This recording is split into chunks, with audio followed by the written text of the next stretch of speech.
Video segment गया होगा, light mode कर दीजिए।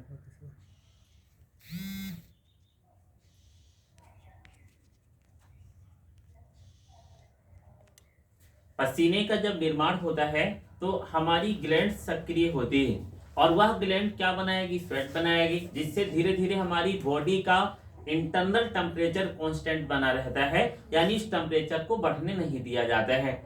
इसी प्रकार पृथ्वी पर अनेक जीव, दूसरा एग्जांपल भी सुन लीजिए, जब हमारी बॉडी के अकॉर्डिंग टेम्परेचर कम हो जाता है, यानी इंस्टेंट टेम्परेचर जो बना है कांस्टेंट टेम्परेचर, इसको निश्चित करने के लिए बाह्य तापमान घट जाता है, तो हमारे रोम छिद्र खुल जाते हैं जिनके मध्य में वायु भर जाती है और वायु भरने के कारण एपिडर्मिस लेयर से वह टेम्परेचर मैनेज कर लिया जाता है। यह एक अजैविक कारकों के प्रति अनुक्रिया का पहला एग्जाम्पल है। अब आप ध्यान से सुनेंगे। पृथ्वी पर जीवों को जीवित रहने के लिए, यानी वो डेवलप रहे, बचे रहें, वो जीवित रहने के लिए अनसुटेबल कंडीशन में, यानी प्रतिकूल परिस्थिति में अजैविक कारकों से कुछ विशेष अनुक्रिया करते हैं, जिसके कारण वो पृथ्वी पर जीवित बने रहते हैं। लाइक द बेस्ट एग्जाम्पल, मैंने मनुष्य की अपनी बॉडी के बारे में आपको समझाया, तापमान के प्रति अनुक्रिया। ऐसे पृथ्वी पर अनेक जीव हैं जो अनेक एबायोटिक फैक्टर के प्रति अनुक्रिया करते हैं। आगे देखेंगे, अजैविक कारकों के प्रति अनुक्रिया के आधार पर जीवों को कई भागों में कैटेगराइज किया गया है। पृथ्वी के वे जीव जो यह अनुक्रिया कर पाने में सक्षम होते हैं, उन जीवों को हम क्या कहते हैं, नियंत्रक जीव कहते हैं, और उनके द्वारा की गई प्रक्रिया क्या कहलाती है, नियंत्रण या रेगुलेशन कहलाती है। इसके अलावा कुछ जीव इस अनुक्रिया को कुछ समय तक कर पाते हैं, जबकि पुनः उसके बाद उनके अंदर ये क्षमता नहीं होती है कि वातावरण के अनुसार अपनी अनुक्रिया को बदल पाएं। ऐसे जीवों को हम आंशिक नियंत्रक कहते हैं। क्या कहते हैं, आंशिक नियंत्रक। पृथ्वी के कुछ जीव वातावरण के बदलने के दौरान किसी भी अजैविक घटकों से अपनी बॉडी से अनुक्रिया नहीं करा पाते हैं। ऐसे जीवों को हम क्या कहते हैं, संसरूपक जीव कहते हैं, और वो पृथ्वी से एनवायरनमेंट में कुछ विशेष क्रिया करते हैं। लाइक हमने पिछले टॉपिक में आपको बताया था, शीत निद्रा व ग्रीष्म निद्रा का होना, ये कुछ कोल्ड ब्लडेड एनिमल्स में पाया जाता है। इसके अलावा चौथा सुनेंगे, कुछ जीव पृथ्वी के अजैविक कारकों के अनसुटेबल होने पर उस एनवायरनमेंट को छोड़कर चले जाते हैं, और जब पुनः अनुकूल परिस्थिति आती है तो पुनः वापस उस स्थान पर आ जाते हैं। यह प्रक्रिया परवसन या माइग्रेशन कहलाती है। अब मैं एक एग्जांपल देता हूं और चारों प्रोसेस को समझाकर एक एक को क्लियर करना शुरू करता हूं। पहला एग्जांपल, जिस क्लासरूम में हम पढ़ा रहे हैं, इस क्लासरूम में 45 डिग्री सेल्सियस तक तापमान हो जाता है और हमारी बॉडी का टेम्परेचर कितना होना चाहिए, 37 डिग्री सेल्सियस और 98.6 डिग्री फारेनहाइट। अगर 45 डिग्री सेल्सियस तापमान हो जाता है तो ये कैसा है, हमारे लिए अनसुटेबल है। देखें यहाँ पर दो टेम्परेचर यहाँ पर आपको ब्रेन में रखना है, पहला टेम्परेचर और दूसरा टेम्परेचर। क्लियर, ध्यान से समझिएगा। पहले का एग्जांपल हम ले रहे हैं रेगुलेटर। कौन सा एग्जांपल ले रहे हैं, रेगुलेटर, जिसे हिंदी में क्या कहेंगे, नियंत्रक। पहले क्लासरूम का टेम्परेचर 45 डिग्री सेल्सियस है, दिस इज बॉडी टेम्परेचर, मान लेते हैं इंटरनल टेम्परेचर है। कौन सा है, internal, and this is the external temperature. Classroom का टेम्परेचर और बॉडी का टेम्परेचर कैसे डिफर है, हमारी बॉडी का टेम्परेचर कितना होना चाहिए, 37 डिग्री सेल्सियस, और क्लासरूम का टेम्परेचर कितना हो गए, 45 डिग्री सेल्सियस। इस दौरान अभी हम रेगुलेटर हैं, कोई प्रॉब्लम नहीं है, हमारे ब्रेन की हाइपोथैलेमस ग्रंथि सक्रिय हो जाएगी। हाइपोथैलेमस ग्रंथि क्या करेगी, हमारे शरीर में पाए जाने वाली सभी ब्लड वेसल्स को चौड़ी कर देगी, साथ में सेल के अंदर जो H2O होगा उसे ब्लड के रूप में कन्वर्ट करना, यानी ब्लड के साथ सर्कुलेट करना शुरू कर देगी।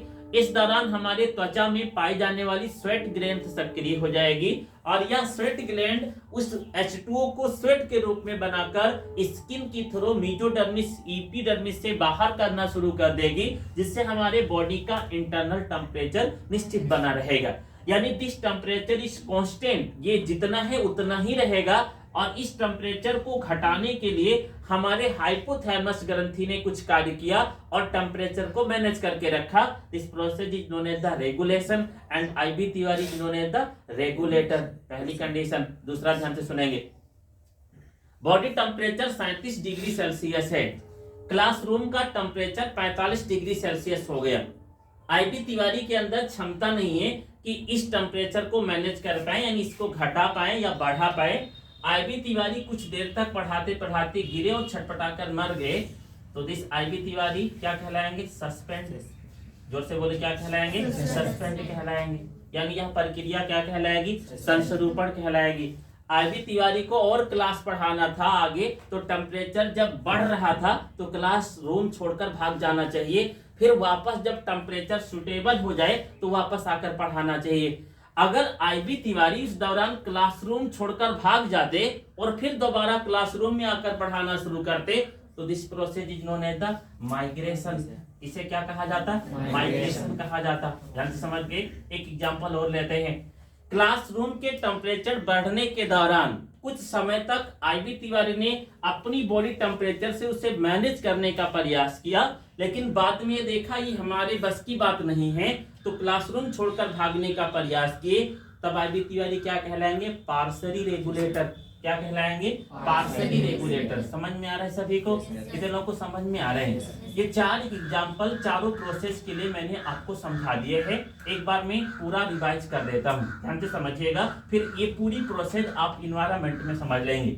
अगर कोई बाह्य टेम्परेचर अनसुटेबल हो, अपनी इंटरनल टेम्परेचर को सुटेबल मेंटेन करके रखना हो, कांस्टेंट, और किसी भी जीव की बॉडी में प्रतिक्रिया हो, तो ऐसे जीवों को रेगुलेटरी एनिमल्स और उनके द्वारा की गई प्रतिक्रिया क्या कहलाएगी? रेगुलेटर कहलाएगी। ऐसे जीव जो बाह्य टेम्परेचर के अकॉर्डिंग इंटरनल टेम्परेचर को कांस्टेंट ना बना पाते हो, ऐसे जीवों को कोल्ड ब्लडेड एनिमल्स और उनके द्वारा की गई अनुक्रिया क्या कहलाएगी? सस्पेंड कहलाएगी। पृथ्वी के वे जीव जो सुटेबल टेम्परेचर न होने के दौरान अपने एक इन्वायरमेंट को छोड़कर दूसरे इन्वायरमेंट में चले जाते हो, जब सुटेबल कंडीशन टेम्परेचर आता हो तो पुनः वापस आ जाते हो, ऐसे जीवों को माइग्रेटरी एनिमल्स, और वह प्रक्रिया क्या कहलाएगी? माइग्रेशन कहलाएगी। पृथ्वी के वे जीव जो टेम्परेचर के घटने या बढ़ने के दौरान कुछ समय तक उस प्रक्रिया को अपनाने का प्रयास करते हैं कि हम इसे बदल पाएंगे, लेकिन जब अधिक ऐसी स्थिति आती है, अनसुटेबल कंडीशन आता है, तो वह उस स्थान को छोड़ देते हैं। ऐसे जीवों को हम क्या कहेंगे? पार्शियली रेगुलेटर या आंशिक नियंत्रक कहते हैं। तो this is the 4 step 4 topic to response to the abiotic factor, अजैविक कारकों से अनुक्रिया। ठीक है, तो इसको 2 लाइन पहले बेसिक और फिर एक एक टॉपिक को लिखना शुरू करेंगे। लिखे डैश करके। अजैविक कारक जैसे तापमान, प्रकाश। अजैविक कारक जैसे तापमान, प्रकाश, तापमान, प्रकाश, तापमान, प्रकाश, आर्द्रता आदि। तापमान, प्रकाश, आर्द्रता आदि किसी भी वातावरण में सदैव एक समान नहीं रहती है। तापमान, प्रकाश, आर्द्रता आदि सदैव एक समान नहीं रहती है। सदैव एक समान नहीं रहती है। वातावरण में अजैविक प्रक्रियाएं बदलती रहती हैं। वातावरण में अजैविक प्रक्रियाएं बदलती रहती हैं।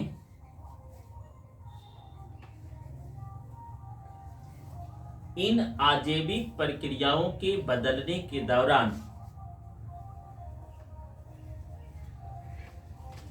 जीवों में निम्नलिखित 4 प्रकार की दशाएं दिखाई देती हैं। बदलने के दौरान जीवों में निम्नलिखित 4 प्रकार की दशाएं दिखाई देती हैं। निम्नलिखित 4 प्रकार की दशाएं दिखाई देती हैं। पहली दशा देखिएगा, आईबी तिवारी पढ़ाते पढ़ाते टेम्परेचर को मैनेज करेंगे, तो वह दशा कौन सी होगी? जोर से बोले।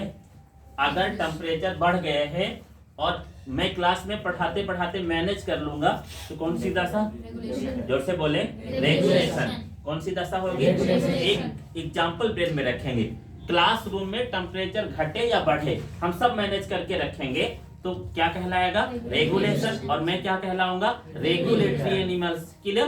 क्लासरूम में टेम्परेचर घट रहा है या बढ़ रहा है, कुछ समय तक तो प्रयास कर रहा हूँ, घटा बढ़ा लूंगा और फिर ऐसा लगा कि अब मैं कर नहीं पाऊंगा, क्लासरूम छोड़कर भाग जाऊं तो क्या कहलाएगा?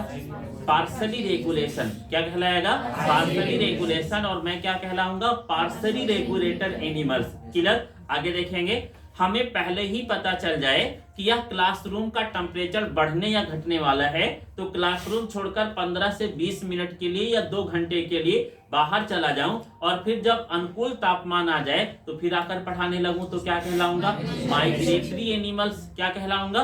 Migratory animals. और प्रक्रिया क्या कहलाएगी? माइग्रेशन कहलाएगी। आगे देखेंगे, अगली स्थिति में हम ये नहीं जान पाए हैं कि कब टेम्परेचर घटेगा और बढ़ेगा, इस दौरान हम डटकर पढ़ाना शुरू किए और पढ़ाते पढ़ाते कुछ कर नहीं पाए, समाप्त हो गए तो हम क्या कहलाएंगे? Suspend animals. और ये प्रक्रिया क्या कहलाएगी? सस्पेंड। चारों एग्जांपल पेन में रहेगा। अब इन्हीं प्रक्रियाओं को हमें पढ़ना है। तो फर्स्ट स्टेप पहला क्या है देखें, फर्स्ट इज द रेगुलेशन।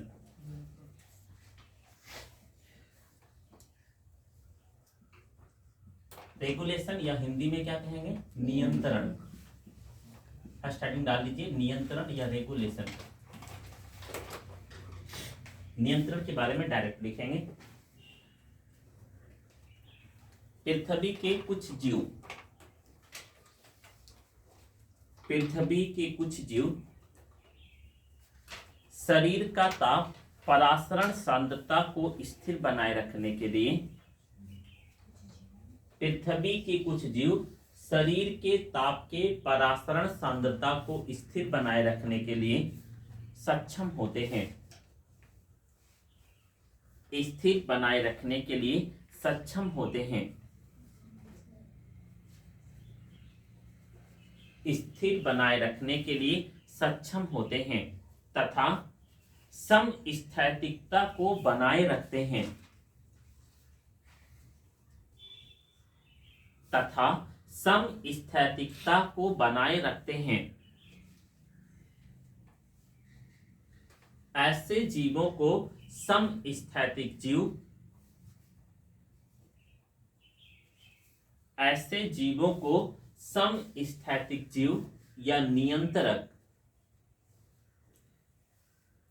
ऐसे जीवों को समस्थैतिक जीव या नियंत्रक तथा इनके द्वारा की गई क्रिया नियंत्रण कहलाती है। समस्थैतिक जीव या नियंत्रक तथा इनके द्वारा की गई क्रिया नियंत्रक कहलाती है। इनके द्वारा की गई क्रिया नियंत्रक कहलाती है। एक शब्द आ रहा है बार बार, समस्थैतिक।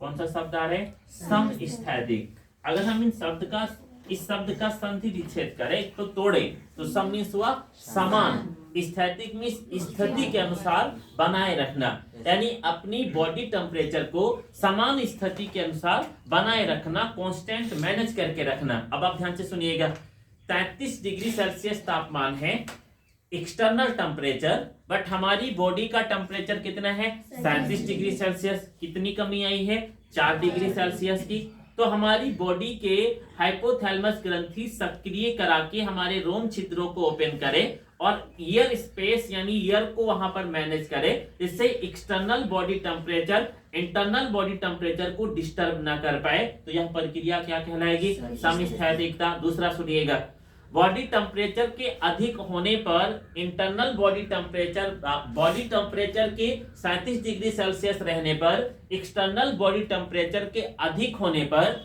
हमारी बॉडी से वाटर रिमूव होना शुरू हो जाए as a form of sweat, पसीने के रूप में, तो यह प्रक्रिया क्या कहलाएगी? समस्थैतिकता कहलाएगी या होम्योस्टैटिस कहते हैं। तो होम्योस्टैटिस मतलब इंटरनल बॉडी टेम्परेचर को मैनेज करने के लिए H2O का यूज किया जाए या एयर का यूज किया जाए, जिससे बॉडी के इंटरनल टेम्परेचर को कांस्टेंट बनाकर रखा जाए। यह प्रक्रिया समस्थैतिकता है। अगली लाइन से उदाहरण में लिखेंगे,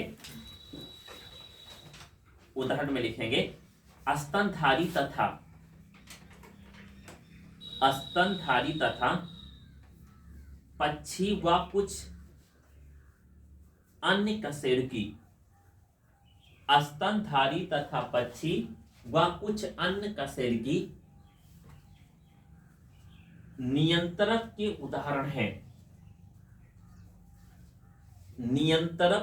उदाहरण हैं। जिनके शरीर का आंतरिक तापमान, नियंत्रक के उदाहरण हैं जिनके शरीर का आंतरिक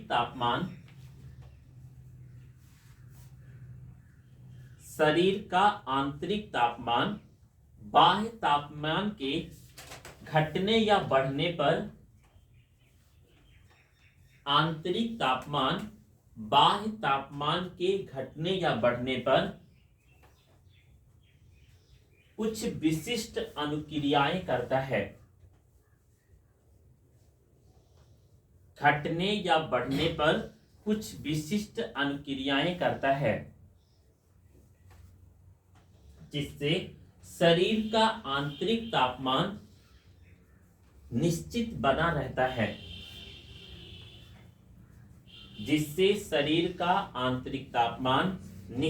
बना रहता है। लाइन छोड़कर मनुष्य के लिए स्पेशली लिखेंगे। पृथ्वी पर बर्ड्स में, ध्यान से सुन लें, पृथ्वी पर मनुष्य में या मैमल्स के अंतर्गत जितने भी जीव आते हैं, पृथ्वी के कुछ अन्य कशेरुकी जैसे टूना, मछलियां, क्लियर, और अन्य कुछ ऐसे जीव हैं जिनमें नियंत्रण की क्षमता होती है। मनुष्य में नियंत्रण कैसे होता है वो हम अलग लिखेंगे। तो पृथ्वी पर पक्षी ज्यादा दिखाई देते हैं, पृथ्वी पर मनुष्य ज्यादा दिखाई देते हैं, या पृथ्वी पर आज मैमल्स ज्यादा बचे हुए हैं, दिखाई देते हैं। इसका कारण क्या है? नियंत्रण है, यानी रेगुलेशन है, जो एक्सटर्नल टेम्परेचर के घटने या बढ़ने पर अपनी बॉडी से कुछ विशेष प्रक्रियाएं, अनुक्रियाएं कर पाते हैं और उसके अकॉर्डिंग उस इंटरनल टेम्परेचर को कांस्टेंट बनाकर रखते हैं और पृथ्वी पर सरवाइव करते हैं और जिंदा रहते हैं। मनुष्य में लिखे नेक्स्ट लाइन से, कलर चेंज कर लेंगे। मनुष्य के मस्तिष्क में पाई जाने वाली हाइपोथैलेमस ग्रंथि, मनुष्य के मस्तिष्क में पाई जाने वाली हाइपोथैलेमस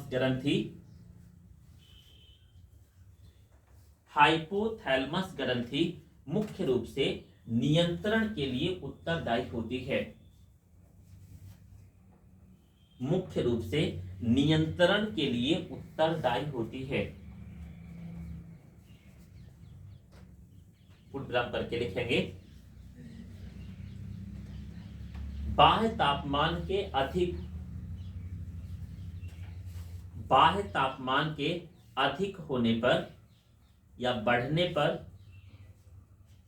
बाह्य तापमान के बढ़ने पर हाइपोथैलेमस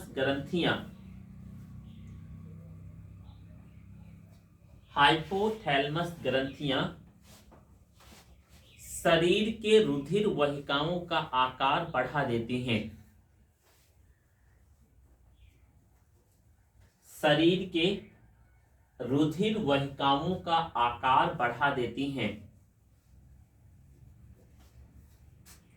जिसके कारण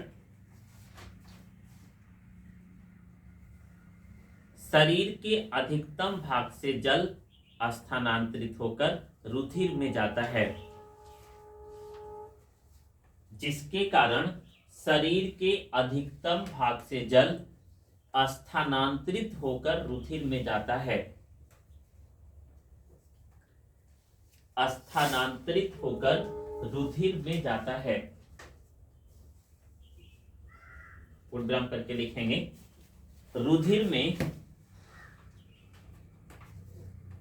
रुधिर में उपस्थित जल को श्वेत ग्रंथियां रुधिर में उपस्थित जल को श्वेत ग्रंथियां पसीने के रूप में निर्मित करती हैं, जिससे आंतरिक तापमान निश्चित बना रहता है। पसीने के रूप में नियंत्रित करती हैं, जिससे आंतरिक तापमान निश्चित बना रहता है। This is the first example. Clear? सारा आपको समझ में आ रहा होगा। ब्रेन में कौन सी ग्रंथि है? हाइपोथैलेमस ग्रंथि। एक्सटर्नल टेम्परेचर जैसे ही ज्यादा हुआ, ध्यान से सुनिएगा, और इंटरनल टेम्परेचर कम हुआ, फॉर एग्जांपल हमारी बॉडी का टेम्परेचर 37 डिग्री सेल्सियस और बाहर का टेम्परेचर 45 डिग्री सेल्सियस, तो हमारी बॉडी से कुछ डिग्री सेल्सियस टेम्परेचर ज्यादा है। इस दौरान ब्रेन की हाइपोथैलेमस ग्रंथि सक्रिय हो जाएगी, वह कुछ हार्मोन्स रिलीज करना शुरू कर देगी, और वह हार्मोन्स हमारी बॉडी में जाकर जितनी ब्लड वेसल है उनका आकार बढ़ा देगी। और जब ब्लड वेसल्स का आकार बढ़ेगा तो बॉडी में अधिकतम ब्लड से वाटर निकलकर सेल से ब्लड में जाना शुरू हो जाएगा। वह सेल में जाने वाला वाटर स्वेट ग्रंथि के सक्रिय होने पर पसीने के रूप में हमारी बॉडी से डिस्चार्ज होना, बाहर निकलना प्रारंभ हो जाएगा, जिससे हमारा इंटरनल बॉडी टेम्परेचर कांस्टेंट बना रहेगा। ये पहली प्रक्रिया। दूसरी में लिखा नहीं ना, आप सुन लीजिए केवल। अगर हमारे बाहर टेम्परेचर का इकाई भाग या हमारे बाह्य तापमान इकाई क्षेत्र में जो टेम्परेचर है वो अकॉर्डिंग टू बॉडी घटना प्रारंभ हो जाए, फॉर दिस टाइम, इस समय बिल्कुल निश्चित है कि हमारी बॉडी से आज का temperature 7 degree, 10 degree, 15 degree Celsius है, तो घटा हुआ है। इस दौरान फिर हाइपोथैलेमस ग्रंथि सक्रिय हो जाती है और हमारी बॉडी के एपिडर्मिस पार्ट्स में पाए जाने वाली सेल में कुछ ईयर स्पेस प्रेजेंट कराती है, बना देती है, जहां पर ईयर भर जाते हैं। आपने देखा होगा कि जब हमें ठंडक लगती है तो हमारे रोम छिद्र, ठीक है, ईयर्स वाले पोर्शन ओपन हो जाते हैं, जहां पर ईयर स्पेस बन जाता है और बाह्य टेम्परेचर अलग बना रहता है, जबकि इंटरनल टेम्परेचर कांस्टेंट बना रहता है। तो this process is known as regulation. इसे क्या कहा जा रहा है? रेगुलेशन। तो this process is regulation and this is the regulatory animals. Second heading डाल लें। दूसरा, अनुरूपता या कन्फर्म। सेकंड हेडिंग, अनुरूपता या कन्फर्म।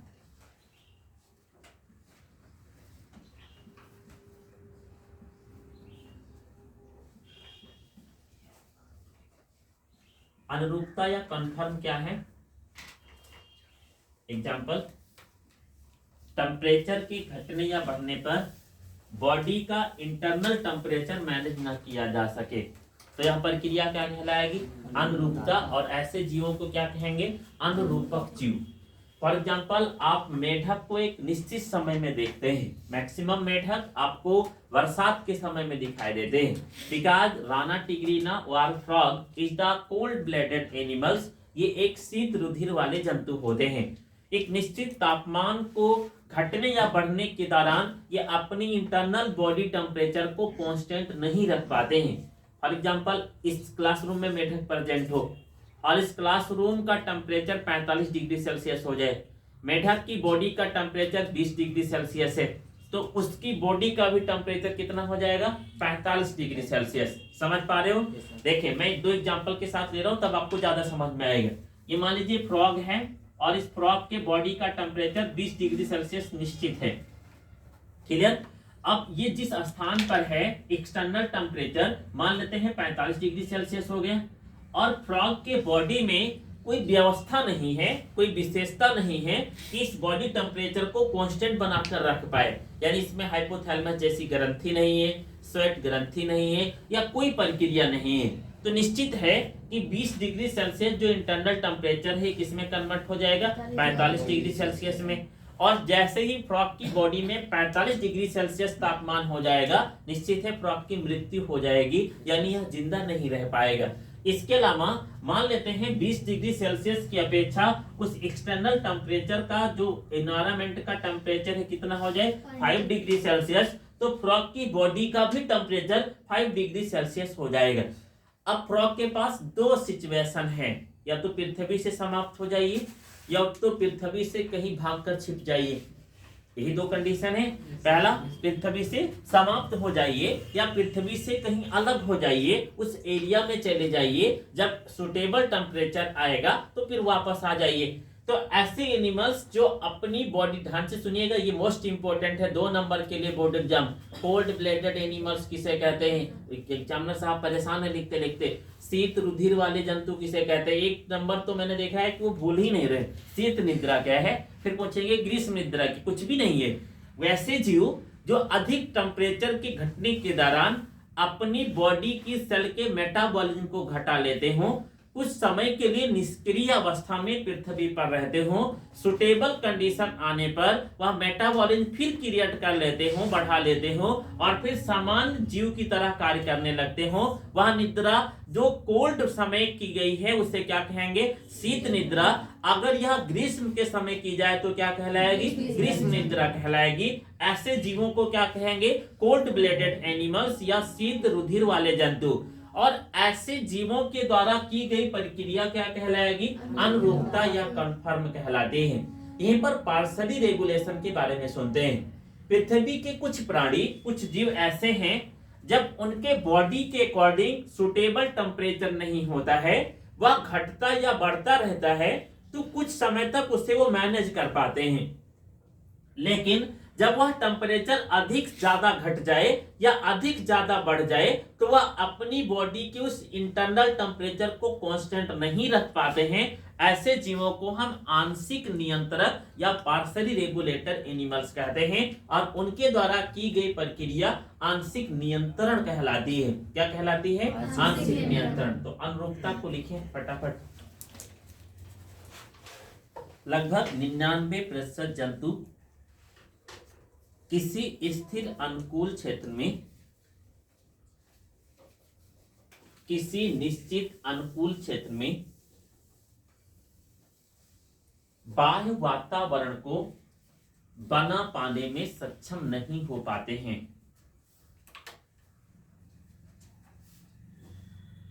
बाह्य वातावरण को बना पाने में सक्षम नहीं हो पाते हैं, जिसका प्रमुख कारण इनके शरीर में, जिसका प्रमुख कारण इनके शरीर में नियंत्रण की प्रक्रिया ना होना होता है। जिसका प्रमुख कारण इनके शरीर में नियंत्रण की प्रक्रिया ना होना होता है। नियंत्रक की प्रक्रिया ना होना होता है। ऐसे जीवों को अनुरूपक जीव, ऐसे जीवों को अनुरूपक जीव या इनके द्वारा की गई प्रक्रिया अनुरूपता कहलाती है। ऐसे जीवों को अनुरूपक जीव व इनके द्वारा की गई प्रक्रिया अनुरूपता कहलाती है। लाइन छोड़कर लिख देंगे, कलर भी चेंज कर देंगे। पृथ्वी के कुछ जंतु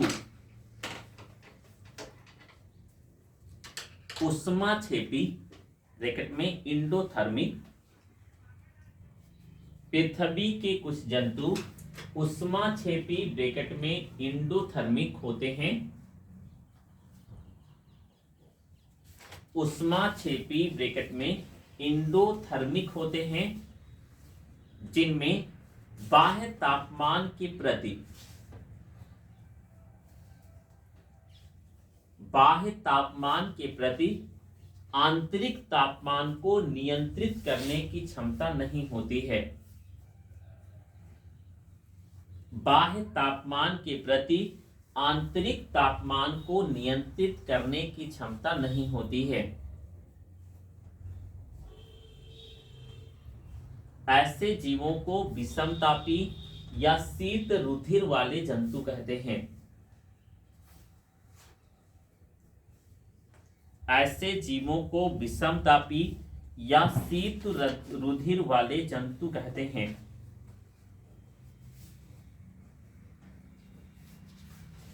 शीत रुधिर वाले जंतु कहते हैं। नेक्स्ट लाइन से लिखेंगे, कलर फिर चेंज करेंगे। ठीक है, यहाँ पर जो एक टॉपिक आपको बार बार समझाया जा रही है, पार्शली रेगुलेटरी एनिमल्स, आंशिक नियंत्रक जीव। अब पार्शली रेगुलेटर क्या होंगे? इन दोनों के मध्यवर्ग करने वाले। देखिए, अगर वो बॉडी टेम्परेचर को कांस्टेंट बना पाता है तो रेगुलेटर कहलाएगा, नियंत्रक। अगर वह बॉडी टेम्परेचर को चेंज ही नहीं कर पाता है तो कॉन्फर्म कहलाएगा। बट ऐसा जीव जो कुछ समय तक रेगुलेट करता है फिर उसके बाद वो किस में आ जाता है? कॉन्फर्म एनिमल की श्रेणी में, तो उसे हम क्या कहेंगे? पार्शली रेगुलेटर कहेंगे, आंशिक नियंत्रक कहेंगे। और पृथ्वी के मैक्सिमम जलीय जीव लगभग 35% वाटर्स में एक्वेटिक एनिमल्स जितने हैं वो पार्शली रेगुलेटर्स होते हैं। प्रयास तो करते हैं इन्वायरमेंट में टेम्परेचर के अकॉर्डिंग बदलने का, बट लास्ट टाइम उनको उनकी बॉडी में पूरी प्रोसेस नहीं हो पाती है, तो बॉडी के इंटरनल टेम्परेचर को कांस्टेंट नहीं बना पाते हैं। इस बात को कलर छोड़कर कलर चेंज करके नेक्स्ट लाइन से लिखेंगे। लिखे, पृथ्वी के कुछ जलीय जीव अपने शरीर के आंतरिक तापमान को, पृथ्वी के कुछ जलीय जीव अपने शरीर के आंतरिक तापमान को, जलीय जीव अपने शरीर के आंतरिक तापमान को, आंतरिक तापमान को बाह्य तापमान के अनुसार बदलने का प्रयास करते हैं। बाह्य तापमान के अनुसार बदलने का प्रयास करते हैं, ब्रैकेट में लिख लेंगे, स्थिर बनाए रखने का प्रयास करते हैं। बदलने का प्रयास करते हैं, ब्रैकेट में स्थिर बनाए रखने का प्रयास करते हैं। स्थिर बनाए रखने का प्रयास करते हैं। आगे देखें, जब ये अपनी बॉडी को, सुन ले पहले, स्थिर नहीं बना पाएंगे तो फिर क्या करेंगे? इन्वायरमेंट को छोड़ेंगे। तो ऐसे जीव को क्या कहेंगे? Partially regulator. स्थिर बनाए रखने का प्रयास करते हैं, ब्रैकेट बंद करेंगे, परंतु शरीर का आंतरिक तापमान स्थिर नहीं रह पाता है। शरीर का आंतरिक तापमान स्थिर नहीं रह पाता है। ऐसे जीवों को आंशिक नियंत्रक कहते हैं। ऐसे जीवों को आंशिक नियंत्रक कहते हैं। एक ग्राफ इमेज भी बना लेंगे।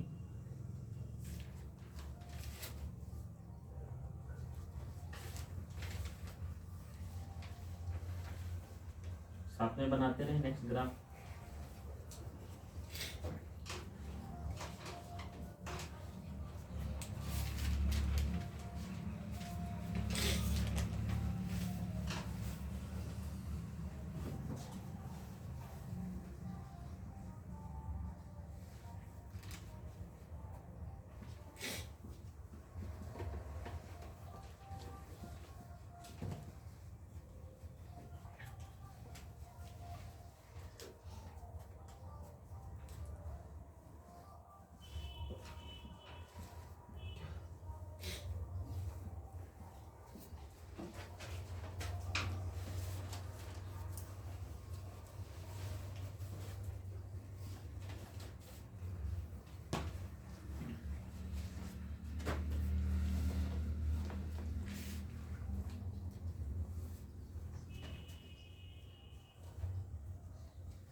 इंग्लिश में समझ जाएंगे, हिंदी लिखा जाएंगे, समझ जाएंगे? Yes, sir. जल्दी करें।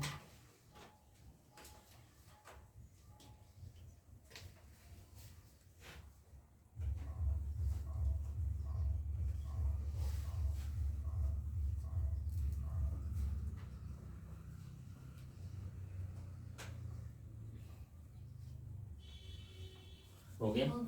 देखिए यहाँ पर दो सेक्शंस में ग्राफ में दो अलग अलग एक्सटर्नल और इंटरनल टेम्परेचर प्रदर्शित किया जा रहा है। तो दिस ग्राफ देखिए, ये ग्राफ मान लेते हैं फर्स्ट है and this was the external temperature, यानी यह बाह्य तापमान को प्रदर्शित कर रहा है। ग्राफ को समझने का प्रयास करिएगा तभी समझ में आएगा। ये जो टेम्परेचर का रेशियो दिखाई दे रहा है, दिस इज यहाँ से यहाँ तक देखें, ये एक्सटर्नल टेम्परेचर को शो कर रहे हैं एंड ये वाला क्या शो कर रहे हैं, इंटरनल टेम्परेचर। अब आप ध्यान से देखें, पृथ्वी के वे जीव जो देखें यहाँ पर इंटरनल टेम्परेचर बढ़ रहा है या इंटरनल टेम्परेचर मान लेते हैं यहाँ पर कांस्टेंट है और ये वाला टेम्परेचर आगे बढ़ रहा है। अगर टेम्परेचर ये वाला बढ़े और एक्सटर्नल टेम्परेचर कांस्टेंट है तो ऐसे जीव जो इस टेम्परेचर के बढ़ने पर उसे घटा लेते हो। देखिए अलग में दिखा रहा हूं, यहाँ पर एक टेम्परेचर हुआ, this is the external temperature and this is the internal temperature.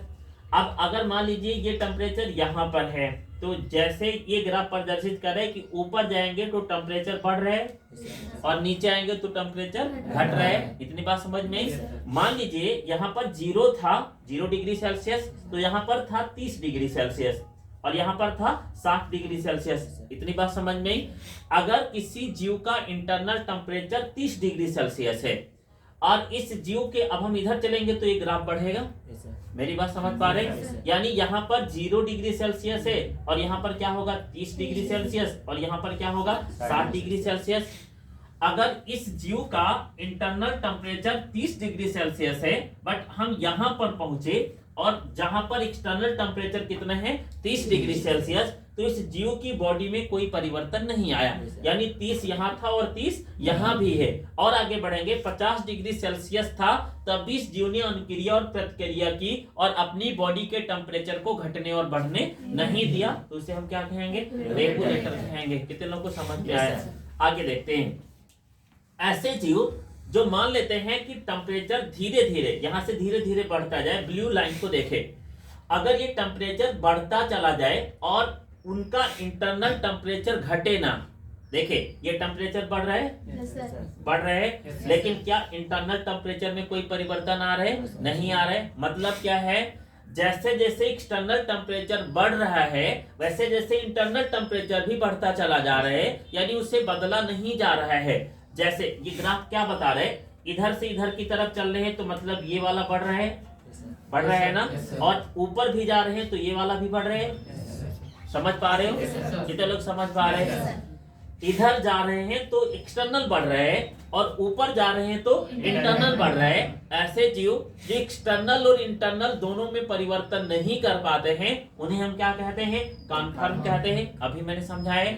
आगे देखें, तीसरा ग्राफ क्या शो कर रहे हैं, ऐसे जीव जिनका इंटरनल टेम्परेचर अगर बढ़ता है तो कुछ समय तक वो घटाते हैं, उसके बाद वह टेम्परेचर घटा नहीं पाते हैं, बढ़ना ही जारी रहता है एक्सटर्नल टेम्परेचर के अकॉर्डिंग, यानी उनको एनवायरनमेंट छोड़ना पड़ता है, तो उन्हें हम क्या कहेंगे, पार्शियली रेगुलेटर कहते हैं। कितने लोग को ग्राफ समझ में आ गए हैं? ऐसे जीव जो इंटरनल टेम्परेचर को एक्सटर्नल टेम्परेचर के अकॉर्डिंग बिल्कुल मैनेज करके रखते हैं उन्हें हम क्या कहेंगे, रेगुलेटरी या रेगुलेटर। ऐसे जीव जो उसे बदल ही नहीं पाते हैं, एक्सटर्नल अगर बढ़ रहा है तो इंटरनल भी बढ़ता चला जाए, इंटरनल घट रहा है एक्सटर्नल घट रहा है तो इंटरनल भी घटता चला जाए, उन्हें हम क्या कहेंगे, कन्फर्म। ऐसे जीव जो कुछ समय तक प्रयास करते हैं घटाने का, फिर वह सामान्य हो जाता है, उन्हें हम क्या कहेंगे, पार्शियली रेगुलेटर। तो this is 2 topics, regulation, clear and confirm. Third heading डाल देंगे माइग्रेशन, परवसन। अगली हेडिंग माइग्रेशन या परवसन।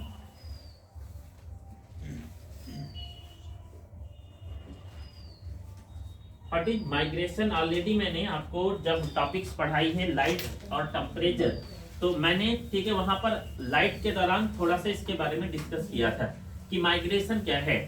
माइग्रेशन जनरली पृथ्वी पर कुछ जीवों में ही होता है। अब कल्पना करो माइग्रेशन कौन कर सकता है? कछुआ कर सकता है कि वो ऑस्ट्रेलिया से चलेगा इंडिया चला आए, वो अपनी लाइफ में तो नहीं आ सकता है। अर्थवर्म कर सकता है, मैं यहाँ पर इंपॉर्टेंट बात समझा रहा हूँ हंसने के साथ साथ। अर्थवर्म कर सकता है? नहीं कर सकता है। ध्यान से सुनेंगे। क्या बर्ड कर सकते हैं? कर सकते हैं। अच्छा कल्पना करो मनुष्य ने अगर खोज ना की हो तो मनुष्य कर सकता था कि इंडिया से ऑस्ट्रेलिया, ऑस्ट्रेलिया से इंडिया आ जाता। वो खोज कर लिया तो प्लेन में उड़कर जरूर उड़ जाता है, बैठा और पहुंच गया ऑस्ट्रेलिया। तो मतलब क्या है कहने का, पृथ्वी के कुछ जीवों में विशेष डेवलपमेंट होता है, विशेषता पाई जाती है, जो एक इंटरनल टेम्परेचर के घटने या बढ़ने पर अनसुटेबल कंडीशन में अपनी निश्चित एरिया को छोड़कर दूसरी एरिया में चले जाते हैं और पुनः सुटेबल कंडीशन होने पर उस एरिया में वापस आ जाते हैं। ऐसे जीवों को हम माइग्रेटरी एनिमल्स और उनके द्वारा की गई प्रक्रिया क्या कहलाएगी? माइग्रेशन कहलाएगी। मैं एक एग्जांपल देता हूं। मान लेते हैं कि दिस एरिया इज ऑस्ट्रेलिया और द साउथ अफ्रीका। कौन सा एरिया है? साउथ अफ्रीका का कोई एरिया होगा। At this area is the parts of India, ये इंडिया का कोई प्लेस है, ठीक है। मान लीजिए कि यहाँ पर एक कोई बर्ड्स है, ठीक है, और वह बर्ड्स जब इन्वायरमेंट उनके अकॉर्डिंग अनसुटेबल होता है, यानी दिस इज अनसुटेबल इन्वायरमेंट। कैसा हो गया? अनसुटेबल। अनसुटेबल समझ पा रहे हो? अनसुटेबल का मतलब, अनसुटेबल का मतलब फॉर एग्जाम्पल प्रतिकूल हो जाना, अनुकूल नहीं। जैसे गर्मी पड़ी तो हम कुल्लू मनाली भाग जाते हैं, गर्मी पड़ी तो कहाँ भाग जाते हैं? कश्मीर भाग जाते हैं। समझ पा रहे हो?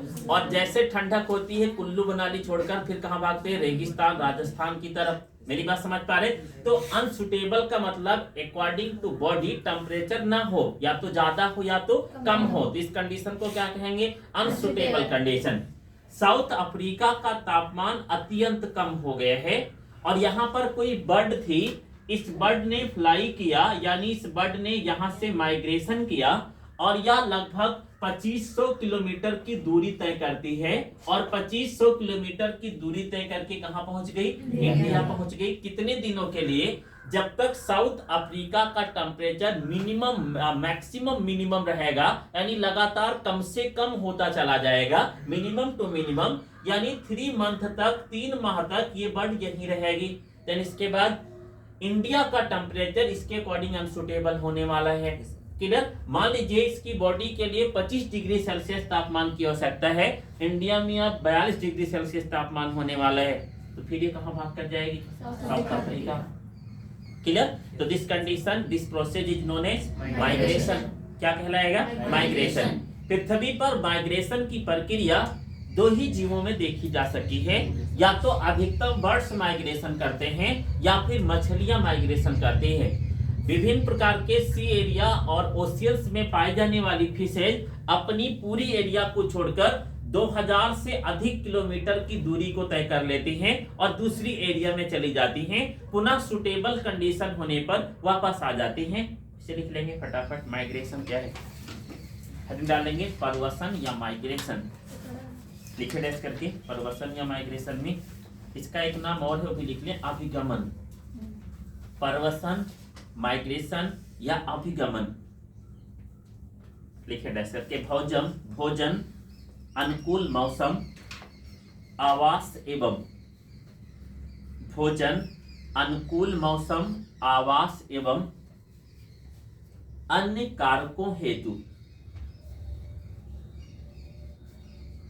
कारकों हेतु एक समष्टि व स्थान को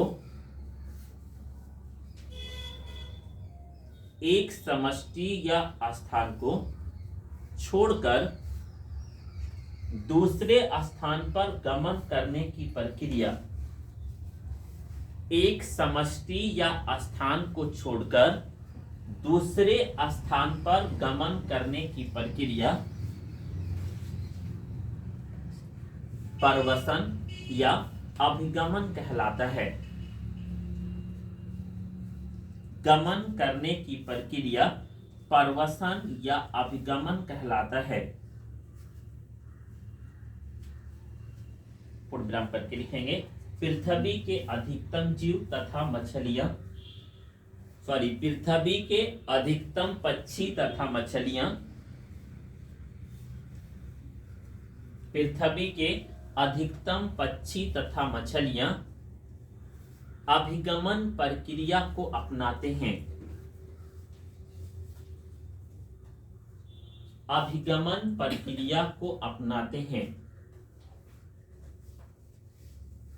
प्रतिकूल परिस्थितियों में, प्रतिकूल परिस्थितियों में पक्षी तथा मछलियां 2500 किलोमीटर तक दूरी तय करते हैं। 2500 किलोमीटर तक दूरी तय करते हैं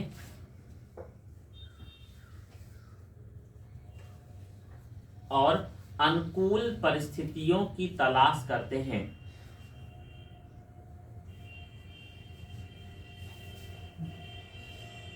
अनुकूल परिस्थितियों की तलाश करते हैं। लाइन छोड़कर लिखें, कलर चेंज कर लेंगे। साइबेरियन क्षेत्रों में पाए जाने वाले क्रेन व टील पक्षी के नाम हैं।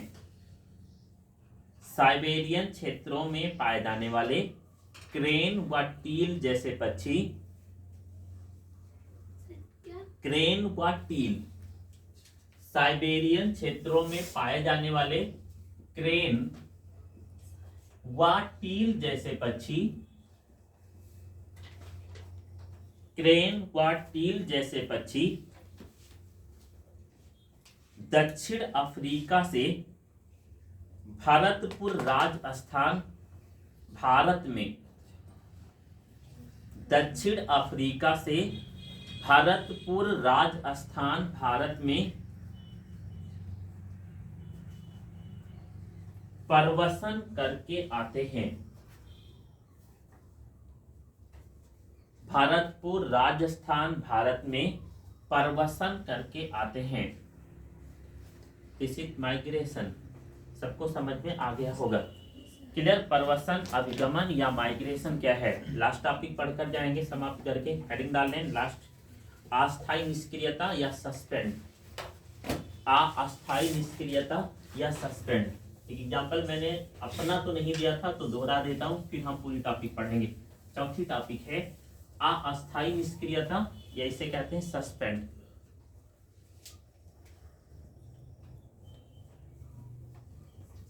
अस्थायी निष्क्रियता क्या है, तीन तो मैंने आपको समझाया। पहला क्या बताया था कि अगर सुटेबल टेम्परेचर हो और टेम्परेचर बाहर वाला घटे या बढ़े, हम अनुक्रिया करके आपको पढ़ाते रहें तो हम रेगुलेटरी एनिमल्स हैं। अगर टेम्परेचर घटे या बढ़े और हम पढ़ाते पढ़ाते समाप्त हो जाए तो हम अनुरूपक हैं।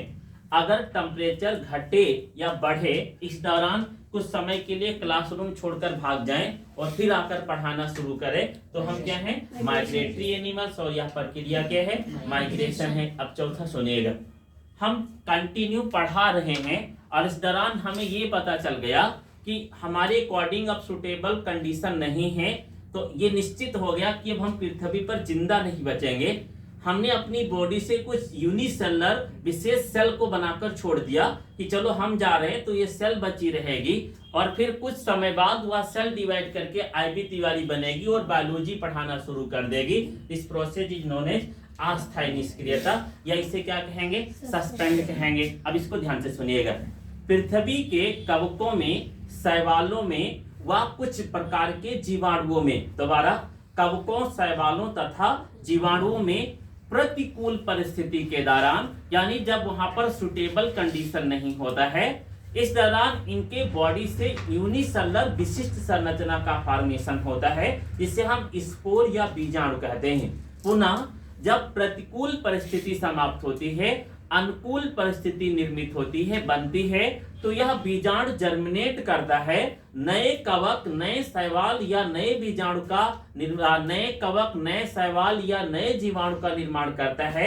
यह प्रक्रिया क्या कहलाती है, अस्थायी निष्क्रियता कहलाती है। ब्रेन में जा रहे हैं सबके, क्या समझ में आ रहा है? एक बार रिवाइज करता हूं। प्रतिकूल परिस्थितियों के आने पर पृथ्वी के कुछ जीव अपने शारीरिक संरचना से एक कोश की विशिष्ट संरचना का निर्माण कर देते हैं। इस संरचना को बायोलॉजी के अकॉर्डिंग बीजाणु कहा जाता है। यह संरचना जब अनुकूल परिस्थिति आती है तो फिर जर्मिनेट होती है, अंकुरित होती है और नए शैवाल, नए कवक या नए जीवाणु जैसे जीव का निर्माण कर लेती है। तो इस प्रक्रिया को क्या कहेंगे? अस्थायी निष्क्रियता। अब समझ में आया? फटाफट लिखना शुरू करेंगे। पृथ्वी पर पाए जाने वाले कवक, जीवाणु तथा शैवाल। पृथ्वी पर पाए जाने वाले कवक, जीवाणु तथा शैवाल प्रतिकूल दशाओं में पाए जाने वाले कवक, जीवाणु तथा शैवाल प्रतिकूल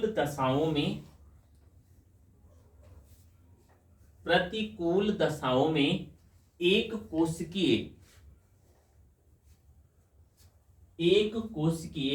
विशिष्ट संरचना का निर्माण करते हैं। एक कोशिकीय विशिष्ट संरचना का निर्माण करते हैं जिसे बीजाणु ब्रैकेट में स्पोर कहते हैं। एक कोशिकीय विशिष्ट संरचना का निर्माण करते हैं जिसे बीजाणु ब्रैकेट में स्पोर कहते हैं। पुटअप करके लिखें। ये संरचनाएं अनुकूल दशा में अंकुरित होकर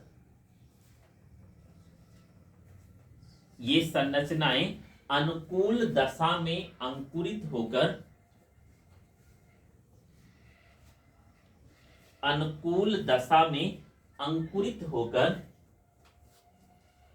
नए कवक, शैवाल या जीवाणु का निर्माण कर लेते हैं। अनुकूल दशा में अंकुरित होकर नए कवक, शैवाल या जीवाणु का निर्माण कर लेते हैं। अब यह प्रक्रिया क्या कहलाएगी? अस्थायी निष्क्रियता। प्रोग्राम करके लिखेंगे। यह प्रक्रिया अस्थायी निष्क्रियता कहलाती है। यह प्रक्रिया अस्थायी निष्क्रियता कहलाती है। अस्थायी निष्क्रियता कहलाती है। ठीक है, तो this is the complete response to abiotic factor. यहां पर देखेंगे 4 प्रकार की प्रक्रिया है। क्वेश्चन कैसे कैसे पूछा जाएगा? अजैविक कारकों के प्रति जैविक कारकों की अनुक्रियाओं का विस्तृत वर्णन कीजिए। चारों लिखना है आपको। 5 नंबर का क्वेश्चन पूछा जाएगा। अगला क्वेश्चन पूछा जाएगा, पृथ्वी पर पाए जाने वाले जीव अजैविक कारकों के प्रति कौन कौन सी विशिष्ट अनुक्रिया करते हैं, वर्णन कीजिए। 5 नंबर का क्वेश्चन है। अगला सुनेंगे। तब आपको, मैंने तो लॉन्ग सेगमेंट में सारा समझाया है, आपको शॉर्ट करके समझाना है, यानी आपको केवल 250 वर्ड्स लिखने हैं। अगला क्वेश्चन पूछा जाएगा, नियंत्रण किसे कहते हैं? नियंत्रण किन जीवों में पाया जाता है? नियंत्रण की प्रक्रिया को समझाइए।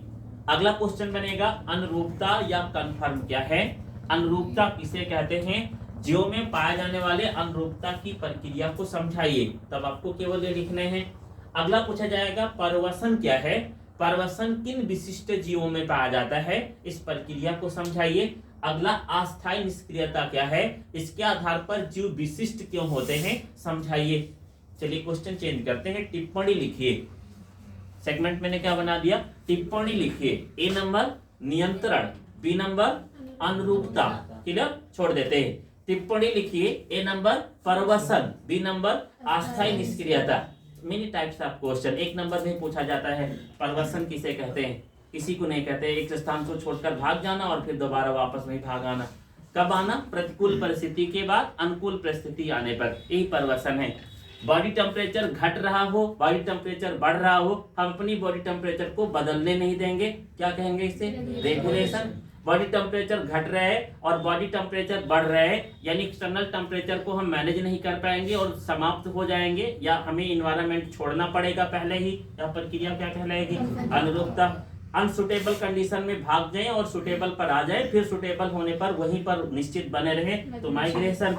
और जब हम देखें कि अब समाप्त ही होने वाले हैं, एक सेल बनाकर छोड़ दे और हम समाप्त हो जाए, वह सेल नए जीव का फॉर्मेशन कर ले, यह प्रक्रिया क्या होगी? अस्थायी निष्क्रियता। तो चारों तैयार रहेगा।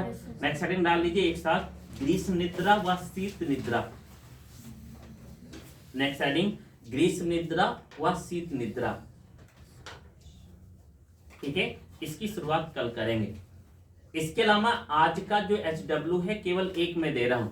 मैं देख पा रहा हूं कि मैं जैसे आपको 2-3 HW देता हूं तो सब उड़ा देते हो।